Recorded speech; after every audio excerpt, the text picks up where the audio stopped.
Okay, magandang araw po sa lahat. Welcome dito sa Yutang Tabunan PH.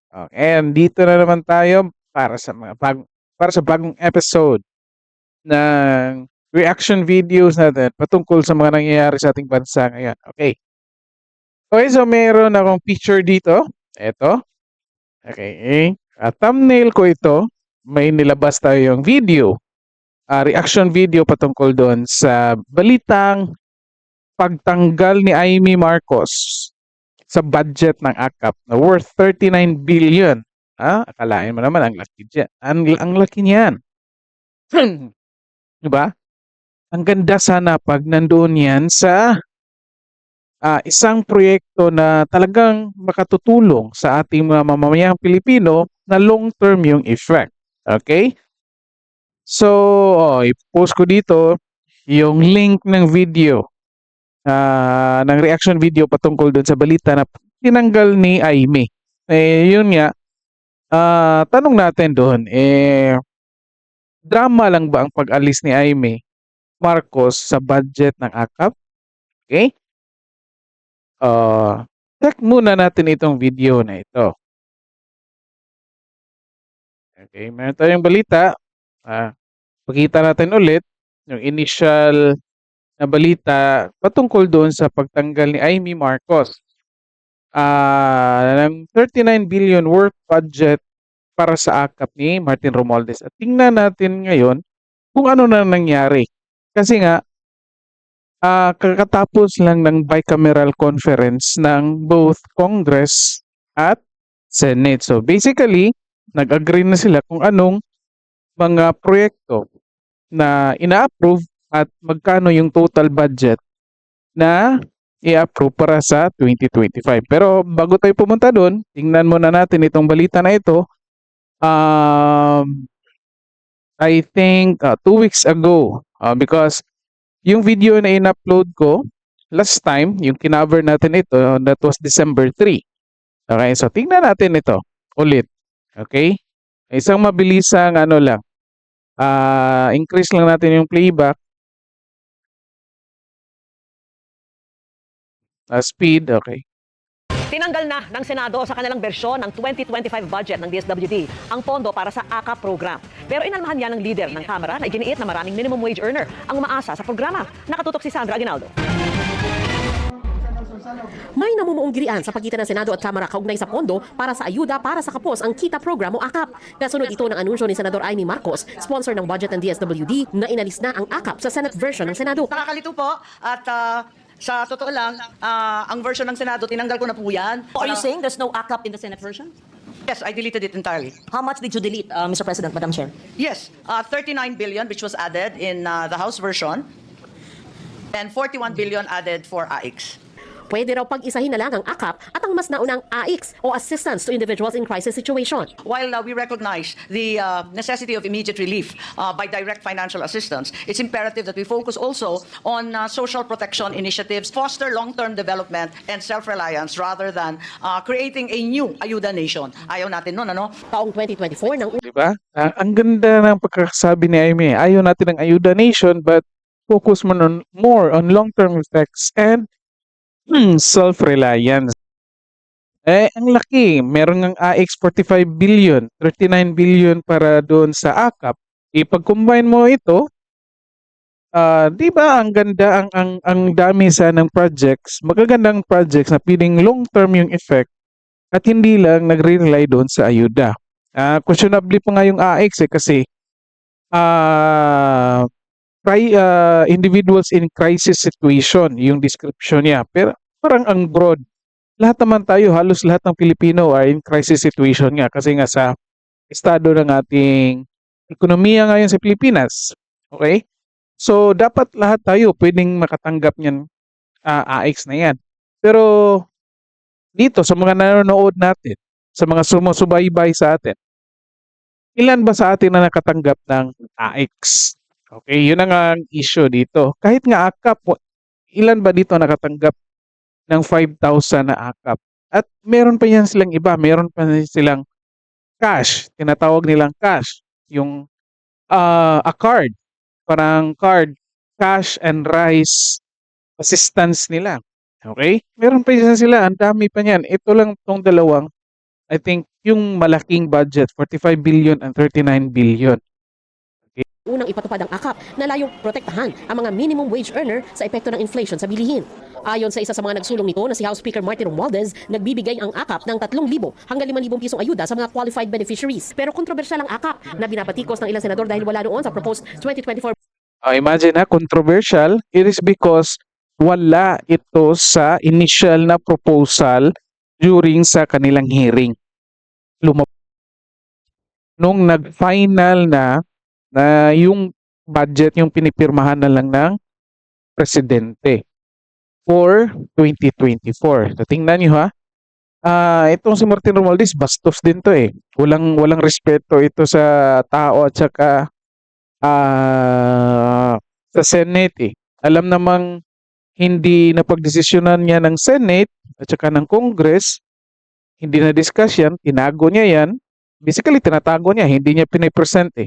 And then suddenly, nung lumabas na yung final, yung GAA, General Appropriations Act nandoon na yung AKAP.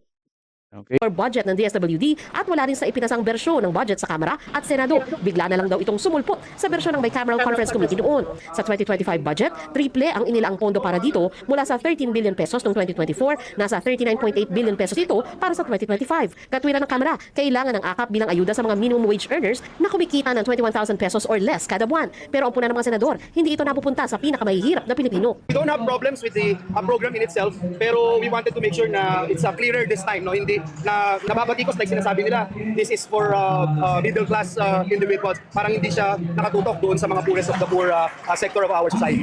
Dumipensa naman si Speaker Romualdez. Marami raw ang nangangailangan ng pondong ito at handa itong ipaglaban ng Kamara. Medyo nangamba ako kasi yung may ibang mga kaibigan natin sa Senado, gusto daw i-scrap, itanggal yung AKAP. Payag ba kayo? Kayo? Oo, tatanggalin di ba? ba natin yung AKAP?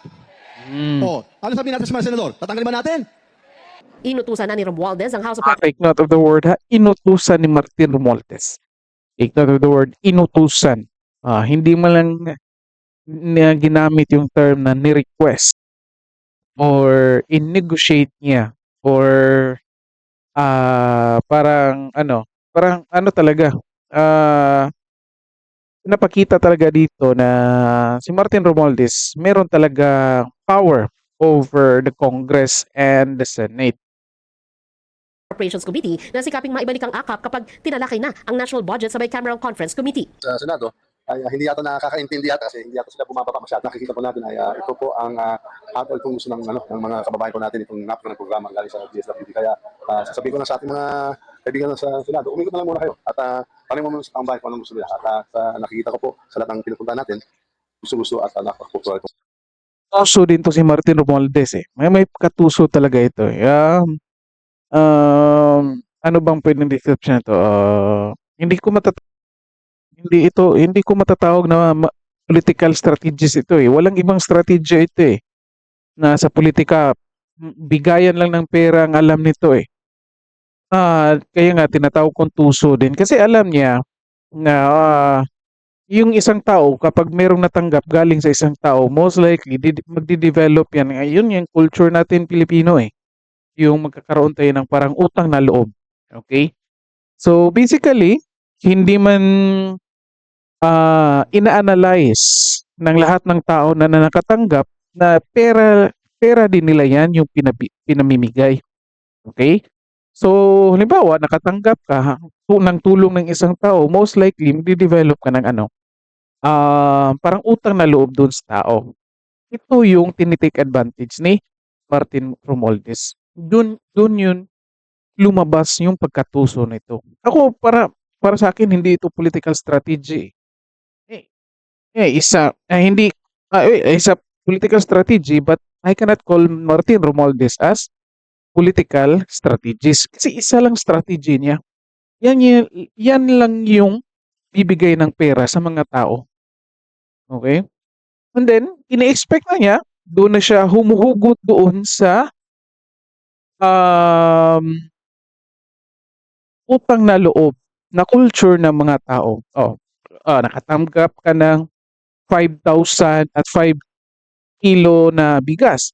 So basically, ikaw na bahala doon na mag-isip kung anong iisipin mo sa akin na nagbigay.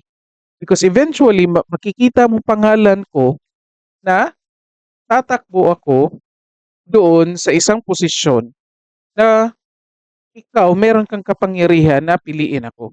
Okay? So basically, ordinaryong Pilipino na hindi nag-iisip at tanggap lang ng tanggap, yun ang isipin nila, "Uy, nakatanggap tayo dito ni Martin Romualdez na 5,000 cash and 5 kilo na bigas." So basically, pag eleksyon na, nakita yung pangalan niya, doon na, pipiliin. Hindi talaga binubusisi kung ano ba talagang plano nito ni Martin Romualdez. Okay? Again, marami na tayong nasaksihan nito na ito talaga ang strategy niya na ang pamimigay ng pera. Kahit nga doon sa Congress, mga empleyado ng Congress, pati sa congressmen namimigay ito ng pera para lang makuha yung support na kailangan niya. Okay? Yan lang yung talagang strategy niya. At ito pa, ang ginagamit, ang palaging phrase na ginagamit niya ay para sa taong bayan. Ah? Kasi nga, matagal na to sa politika, meron tayong experience, alam niya kung paano pasundin yung mga tao. Okay? So usually yun nga, pag ginagamit mo yung phrase na ganyan, para sa tao, para sa taong bayan, okay? So iisipin ng iba na makakarinig or kapanood ng video na interview, concerned pala itong tao na ito sa atin. Kaya nga binibigyan tayo ng pera. Okay? Ito nga ang problema natin ngayon. Okay? Yun nga, tinatakil natin ito para kahit papaano, kung sino na makakita ng video na ito, mapagtanto at mapag-isip-isip nila na ito talaga, isa talaga itong strategy ni Martin Romualdez na bilhin lahat ng tao para sa kanyang political agenda, para sa kanyang mga personal gains. Okay? Lalo na dito sa AKAP. Ito na nga, present ni Amy Marcos na sponsor ng budget ng DSWD na tinanggal na niya yung AKAP sa version ng Senado. Okay, yun nga ito nga present natin nung December 3 na video. Drama lang ba ito? Kasi nga magpinsan itong dalawa. Drama lang ba ito? Or totohanan na to na merong or baka merong na namumuong girian sa pagitan ni Martin Romualdez at ni Amy Marcos. Okay? Again, tinalakay natin yan sa December 3 na video. Ipopost ko dito yung link. Kung anong sa tingin natin yung stand ni Amy Marcos. Yun nga tanong natin, kung drama lang ba ito? Okay? So ano na nangyari ngayon? So meron tayong dito news again sa GMA. Tignan natin ito. Okay?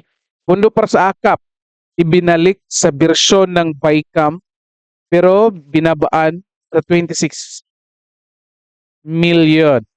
Okay? Sige. Check natin. Pirma na lang ng Pangulo ang kulang sa mahigit 6 na trilyong pisong 2025 national budget matapos itong aprubahan sa Bicameral Conference Committee. Kabilang na Billion, dyan ang 39 billion kontrobersyal na pala yun, pondo hindi para sa billion. AKAP ng DSWD na unang inalis sa bersyon ng Senado, pati na ang budget ng Office of the Vice President na hindi na nadagdagan. Nakatutok si Mav Gonzalez. Bago na aprubahan sa BICAM ang panukalang mahigit 6 na trilyong pisong 2025 national budget, nagkaroon daw muna ng mahabang diskusyon sa pondo ng Ayuda para sa Kapos ang Kita Program o AKAP. Inalis kasi ito sa bersyon ng Senado. Ngunit ibinalik ng BICAM kung saan pinag-iisa ang bersyon ng Senado at Kamara ng panukalang budget. Pero sa bersyon ng BICAM, binabaan ang pondo sa 26 billion pesos mula sa inilaan ng Kamara na 39 billion. Pwede na rin itong magamit Yan talaga hindi lang sinasabi ng mga kongresista, kundi pati mga senador. Linaw natin yung mga guidelines para dito kasi Ulitin natin ha. Billion sinasabi million, 26 million dito sa title nila Double check natin, ulitin natin. Mahigit 5 billion pesos para maging 15 billion ang pondo. President, dinagdagan din ng mahigit 5 billion pesos para maging 15 billion ang pondo. Partikular sa social protection, livelihood, kalusugan, edukasyon at disaster response. Base naman sa BICAM report, ilan sa mga ahensyang nadagdagan ng pondo pagdating sa BICAM ay ang Department of Public Works and Highways, ang Department of National Nasa na yun? Silang social services allotment na 600 million na pwede nilang gamitin para dyan. Hindi naman sila nawalan, capacitated pa rin sila. Namang So, ng yun. mambabatas at nasa ilalim ito ng pondo ng DSWD na mga guidelines para billion pesos mula sa ng Senado. Ngunit ibinalik ng BICAM kung saan pinag-iisa ang bersyon ng Senado at Kamara ng panukalang budget. Pero sa bersyon ng BICAM, binabaan ang pondo sa 26 billion pesos. Billion yung dinig ko eh. Ewan ko lang ha. Billion eh. Yun nga, itong title dito is million. Tingnan natin sa isang balita. Billion eh, 39 billion oh. Oh, ito, 39 billion. Mali itong nagkamali yung type eh. Typographical error ito sa GMA. Billion yung sinasabi. Okay, so from 39 billion, binabaan ng 26 billion. Eh, ang laki pa rin yan. Kahit 26 million nga, ang laki eh. 39 billion, ang daming magagawa niyan. Sige lahat eh. Binalik ng BICAM kung saan pinag-iisa ang bersyon ng Senado at Kamara ng panukalang budget. Pero sa bersyon ng BICAM, binabaan ang pondo sa 26 billion pesos mula sa inilaan ng Kamara na 39 billion. Pwede na rin itong Billion talaga magamit, eh. hindi lang ng mga kongresista, kundi pati mga senador. linaw natin yung mga guidelines para dito. Di ba? So basically, hindi tinanggal. So according to Amy Marcos in the previous video in the early December, tinanggal niya yung budget ng AKAP na 39 billion dun sa version niya, yung Senate version ng budget, tinanggal. Basically, conclude natin ngayon nga talagang drama lang talaga yung kang Amy. Yun nga, present natin sa ating video na si Amy itatakbo muling senador. And ito sabihin si Amy, I think magaling din itong makipulso kung ano ang sinasabi ng karamihang mga tao and sinasabi ng mga tao ngayon na ayaw nila ng AKAP kasi nga karamihan yan hindi nakatatanggap. Okay? And mostly sa mga nagtatrabaho, kinukuhanan ng tax, hindi binibigyan, hindi part or hindi beneficiaries ng AKAP. Okay? So basically, kung ikaw, nagtatrabaho ka, may tax ka, nag-contribute ka ng tax, kinukuhanan ka ng tax, tapos ibibigay sa ibang tao, insulto yan para sa iyo. Okay? Okay lang, kasi part naman ng duties ng mga ordinaryong tao na nagtatrabaho, kinukuhanan ng tax, duties nila yan, as citizens of the country. So yan nga, sana naman, mapupunta doon sa long-term effects na mga projects. Hindi doon sa temporary satisfaction lang na mga projects katulad nitong AKAP. And makikita natin dito na hindi lang si Martin Romualdez at hindi lang ang Congress na makabenefit. Sinasabi din dito na pati Senado or mga senators will benefit. Kaya nga ito na ibalik. Though parang inano lang nila ang palubag loob sa mga ordinaryong Pilipino na nagrereklamo patungkol doon sa AKAP. Binabaan lang nila na from 39 billion to 26 billion. Still malaki pa rin yan. But basically, alam naman ng mga tao kahit tinatago nyo yan sa pangalan na ayuda, alam naman ng mga tao na for vote buying yan. For legal vote buying. And basically, itong mga taong, mga congressmen na ito, tatakbo ito mostly, if hindi man lahat, mostly tatakbo ito sa 2025 election. Meron ding senators na tatakbo ngayong 2025 election na makabenefit nito. Okay? So, ang sakit nitong isipin mga kaibigan, na hindi lang itong si Martin Romualdez ang nagta-take advantage nitong AKAP. Okay? Pati mga senador. Okay? Oh, sino ba yung nandyan? Okay? Oh, sinabi nila na hindi nila inadjust yung budget ng Office of the Vice President. Ang gaganda ng mga project ng Office of the Vice President. Oh. Kasi nga, sino lang man yung nandyan para mag-defend ng Office of the Vice President. Unfortunately, hindi nga dumating ngayon. Si Bato de la Rosa at si Bongo, hindi nga dumating eh. Absent nga sa bicameral meeting, conference. Okay? Oh, mga kaibigan, tandaan nyo itong mga pagmumukhang ito. Okay? Again, lalo na itong si Amy Marcos. Pinalabas lang niya ayaw niya ng AKAP kasi nga hindi long term yung goal, hindi long term yung effect para makuha niya yung mga simpatya ng mga ordinaryong Pilipino na nagbabayad ng tax. Drama lang yun. Okay? Ito ang final, pinalik. Though ginawa nga lang ng 26 billion. But still, nandoon pa rin yung AKAP. Vote buying pa rin yan mga kaibigan. Okay? Sampal ito sa mukha para sa ating mga ordinaryong Pilipino. Insulto ito. Binubola lang tayo ng mga taong ito. Sinasabi tatanggalin. And then, yung final, hindi. Okay? Kung kayo nakapanood nito, comment nyo dyan kung nakatanggap kayo ng AKAP. Sabihin nyo magkano. At ilan pang mga tao nakatanggap nito sa lugar ninyo. Okay? Patuloy natin. Kasi dati ito ay sa House initiative lamang.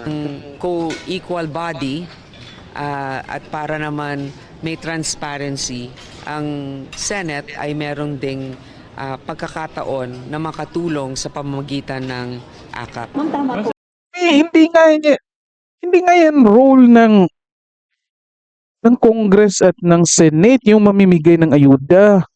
Ang Constitution sabi ng Supreme Court, hindi yung role ninyo sa bansa natin ay legislative.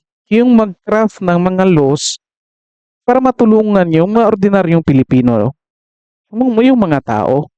Hindi nyo kailangan mamimigay ng ayuda. Bakit kailangan nyo ng budget para dyan? Yung Vice President nga, maraming lumalapit dyan eh. Nanghihingi, hindi nyo binibigyan. Halatang halata kayo, Ma'am Grace. Ano ba naman to? Ba 21 billion para sa House, 5 billion for the Senate. More or less, ganon. We can have arrangements now with the Senate. We're looking forward to that. We were supported by the Senate. Nasa 21 billion ang AKAP ang para sa mga kongresista habang 5 billion ang para sa mga senador. Pero giit ni Poe, depende pa rin ito sa pangangailangan ng nasasakupan ng mambabatas at nasa ilalim ito ng pondo ng DSWD. Nanatili naman sa 733 million pesos ang pondo ng Office of the Vice President dahil hanggang sa Diba? 733 million overall project na yan ng Office of the Vice President 2025. Yung kang Martin Romualdez, 26 billion for AKAP lang yun. Hindi pa yun kasali yung ibang projects niya. Imagine niyo yan. At imagine nyo, the Vice President is the second highest position in the government. So dito natin makikita, mga kaibigan, na si Sara Duterte hindi talaga yung second. Okay? Hindi talaga yung second highest position. Though, the office of the Vice President, according to hierarchy, is the second. But according to how they work right now in this administration, pinapakita nila na itong si Martin Romualdez, it's either siya yung number one or siya yung Number two, imagine ninyo yan, inutusan niya yung Congress at saka yung Senado na ibalik yung AKAP. O yan yung statement niya doon sa previous na balita na pinakita natin. Inutusan niya na ibalik yung AKAP. O pampalubag loob, binabaan nga lang, pampalubag loob sa mga tao na nagreklamo patungkol doon sa AKAP, binabaan niya nga lang yung budget from 39 billion to 26 billion. Diba? Ang kapal ng mga pagmumukha nitong mga taong to. Imagine niyo yan. Oh, dito natin makikita. Ito talaga halatang-halatang kukurakutin lang ito. Oh, papaano? Oh, sige. Bigyan ko kayo ng example. I think, alam na, common knowledge naman ito. Oh, nakikita naman natin na si Martin Romualdez nag-iikot yan buong Pilipinas. Namimigay ng 5,000 at 5 kilong bigas. Okay? Alam naman natin yan.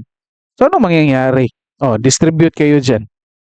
Oh, during sa hearing ng confidential funds, napaka-stricto nila regarding doon sa mga resibo. Pag nagbigay ka ng 5,000 doon sa mga tao at 5 kilong bigas, hinihingan mo ba sila ng resibo? Yung mga taong nakatanggap? O basically, walang mga resibo yon. Wala nga income nila kaya nga nakatanggap sila O, walang mga resibo yan. So, anong mangyayari? O, adi, pipirma lang sila. Okay? Pipirma lang sila. At yan na yung pang-supporting documents nila doon sa distribution ng budget ng AKAP. Paano natin masisiguro na lahat ng mga taong yun ay nakatanggap at talagang totoong tao? At the same argument na ginagawa nila dito sa confidential funds ni Sara Duterte regarding doon sa mga acknowledgement receipts. Mas valid nga yung sinasabi ni Sara Duterte na hindi mo yan pwedeng questionin yung mga pangalan dyan sa acknowledgement receipts ng confidential funds because that will expose how the intelligence personnels do their work. Okay? May expose yan. At delikado yan para sa buong bansa natin. Kaya nga, hindi mo pwedeng questionin. Ito, AKAP. Sino ba nag-question ito? Walang nag-question ito na congressman. At kung bubusisiin natin yan, lahat ng mga pangalan na nakatanggap ng AKAP na yan, malamang sa malamang, maraming tao dyan na non-existing. Kahit dalhin natin yan sa PSA, request tayo ng birth certificate ng mga yan, most likely, meron tayong makikitang walang tao dyan or walang mga birth certificate or mga non-existing na mga tao. The same results na ginawa nila dyan sa mga tao na nakapirma dyan sa acknowledgement receipts ng confidential funds. Okay? So, ginagamit lang natin yung the same arguments nila doon sa confidential funds. Sinong makatatanggap nung merong pangalan pero wala namang tao? No need na kasi yung resibo, pirmahan lang Oh, di ba? Malamang sa malamang, yung mga tao at saka yung head ng project. Okay? Pwede naman, 1 billion sa akin. Yung 1 billion, divide mo ng 5,000 pesos. Divide mo ng 5,000. Lalabas yan nga ilang libong katao. Di ba? Gawa kayo ng kahit ano-anong pangalan ng mga tao na mag-fill in dyan. Then, kayo na bahala magpirma. Okay? Pwedeng ganyan. Kaya nga, prone to corruption yang mga ayuda-ayuda na yan. Okay? Yun nga ang kasagsagan ng COVID Hirap nga sa ayuda Wala nga ang korupsyon hirap niya sa ayuda Okay? Ang daming lumabas ng mga reklamo na, itong nag-release yung national government na ito dapat yung amount per household. Pero bakit pagdating dito sa individual na tao na sa kanilang bahay, ito na lang. Okay, halimbawa, 8,000 pero pagdating naging 5,000 na lang. Kasi daw dumaan sa city government, then dumaan sa barangay, kinukunan daw. Yun nga yung mga claims nila. Paano na dito sa akap na ito? Okay? Ang kakapal ng pagmumukha ng mga taong ito. Kung sino man yung, iwan ko lang talaga kung anong distrito ito si Martin Romualdez, please lang, wag yun nang pasukin ito ulit dyan sa Kongreso. Huwag nyo nang iboto ito. Halatang kurakot ito. Okay? Halatang-halata. Sa huli, wala na raw formal o informal request ang OVP na dagdagan ng pondo nila. Meron namang pagkakataon yung Office of the Vice President na tumulong pa rin. Meron silang social services allotment na 600 million na pwede nilang gamitin para dyan. Hindi naman sila nawalan, capacitated pa rin sila. Inalis din ng BICAM ang 74 billion peso subsidy para sa PhilHealth sa 2025. Ngayong taon kasi, naging kontrobersyal ang paglilipat ng PhilHealth ng sobrang pondo nila sa National Treasury. Tiniyak naman ni Poe na tinaasan ang pondo ng mahahalagang ahensya, partikular sa social protection, livelihood, kalusugan, edukasyon at disaster response.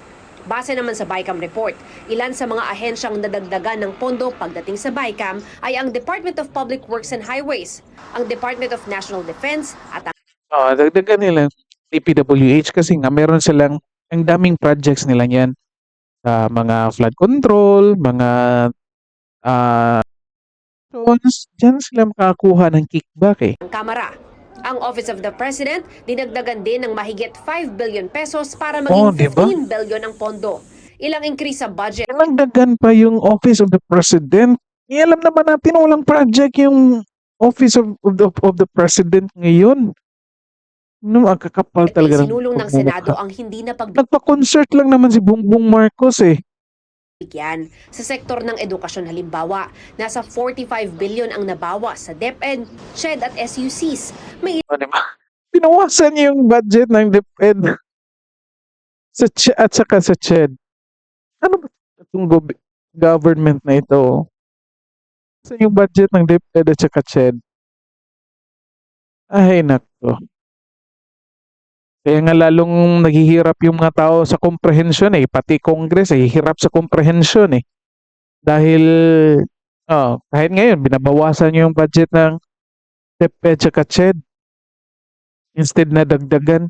Kasi yan nga yung training ground ng mga estudyante para maging future leaders of the country. Binabawasan yun ng budget. Paano mag-fulfill yan ng or mag-train yan ng mga kabataan?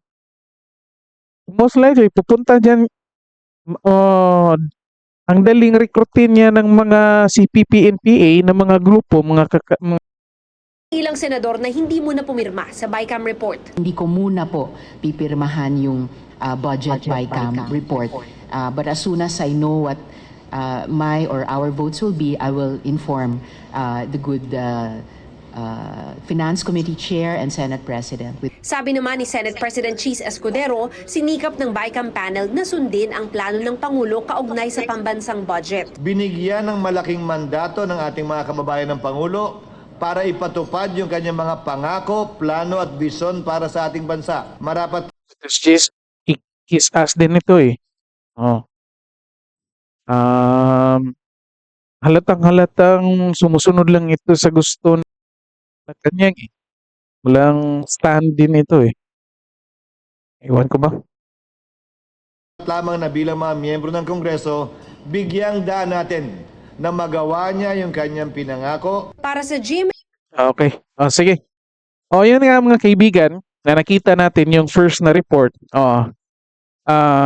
pinalalabas ni Amy Marcos, tinanggal niya yung budget ng AKAP na 39 billion yun dun sa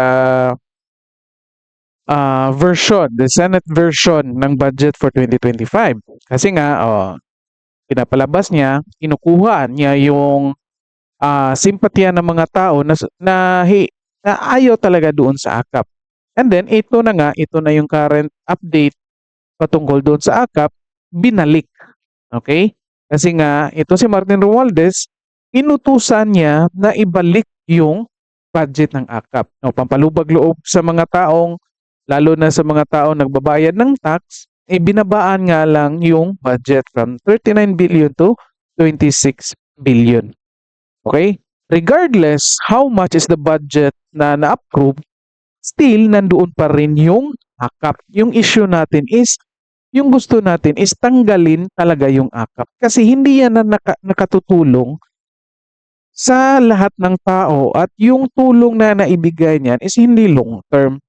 Okay, drama lang talaga ni Amy Marcos para makuha yung simpatya ng mga tao kasi nga tatakbo siya ngayong 2025 election for senator. Na magpare-elect niya ng Senado. Doon sa Senado. So linuloko lang tayo nitong dalawa nito, Amy Marcos at Martin Romualdez. Okay, linuloko lang tayo. Sinasabing merong girian na nangyayari kasi nga ayaw ni Amy Marcos ng AKAP, ayaw niya ng Ayuda Nation. But in the end, makikita natin na ito pala, binigay rin pala. Kasi nga, magka-benefit sila, pwede nila itong gamitin, mamimigay sila ng ayuda sa mga tao, especially ngayong campaign period for 2025 election. Okay? So, yan lang muna para sa video reaction natin ngayon. Kayo na huhumusga kung anong sa tingin ninyo ang nangyayari dito sa bicameral meeting conference ng Congress at Senado. Kung meron ba talagang stand or voice or panindigan itong mga senador natin ngayon patungkol doon sa budget, or tingin nyo ba kung pating Senado control pa rin ni Martin Romualdez kasi nga nautusan niya na ibalik yung budget ng AKAP. Okay? So, paki-share ng video na ito, paki-like, and paki-subscribe na rin sa channel natin. Maraming salamat at magandang araw sa lahat.